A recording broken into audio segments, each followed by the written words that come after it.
Mga everyday na gawain ko bilang isang nanay, asawa at content creator. Hello mga marites! For today's video, maaga nga akong nagising ngayon at natutulog pa yung mag-ama ko. Binuksan ko na nga yung pinto at blinds namin para kahit pa paano naman pumasok na yung swerte. Huwag kayong mag-alala, kahit nakabukas tong pinto namin, wala kayong makikitang chismosang papasok dyan. Likod kasi tong bahay namin, kaya wala kayong makikitang chismosa dyan. Ako lang yung namumukod tanging chismosa dito. Dinefrost ko na nga tong manok na lulutuin ko ngayon para sa tanghalian namin. Punta na rin ako sa Talipapa para bumili ng talong at itlog dahil balak ko ngang magluto ng tortang talong ngayon. Isinalang ko na nga dito sa kalan nitong mga talong para habang nagsasayang ako, hintayin ko na lang maluto tong mga to. Ito.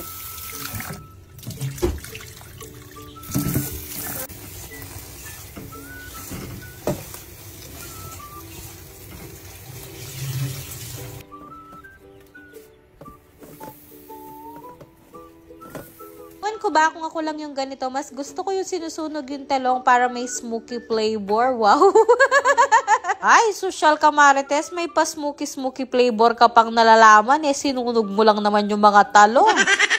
Iba kasi mas gusto nilang pinapakulo itong mga talong bago itorta. Pero ako mas gusto ko yung ganito, yung inihihaw muna. Kaso nga lang wala kaming uling kaya dinirekta ko na doon sa kalang namin. Pwede naman siguro yun, ang importante naluto naman, no. Kanya-kanya tayong trip, bala kayo dyan.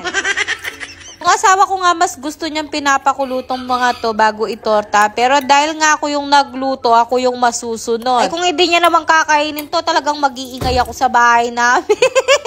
Nangkapan ko na nga rin tong manok na dinefrost ko kanina. Naglagay lang ako ng magic sarap, paminta at harina dyan. Nabili kong manok na to, ito yung ginagawang chicken nuggets na binibili natin sa mga street food. Sa aming mga Kapampangan, ang tawag namin dito sa manok na to ay tatal. Pero sa iba tawag yata dito chicken trimmings. Ewan ko ba ba't pinapahirapan ko pa yung sarili ko, kayo nang mag-isip.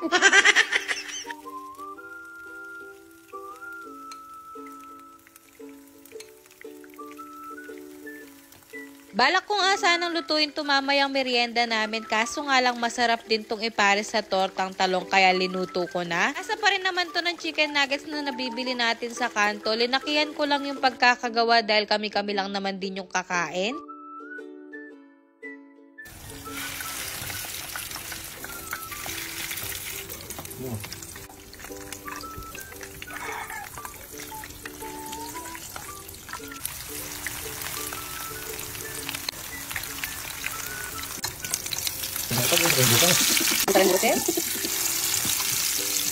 Napakagaling nga ng mag-ama ko at perfect timing. Patapos na akong magluto at gising na nga sila. Diyos ko, talaga namang mapapasana all ka na lang talaga sa kanila. Nuko, yung tipong pawis na pawis ka sa pagluluto at pagpiprepare ng pagkain, tas magtatanong pa yung asawa ko kung natimplahan ko siya ng kape. Diyos ko, may bugking pamatalan, Diyos.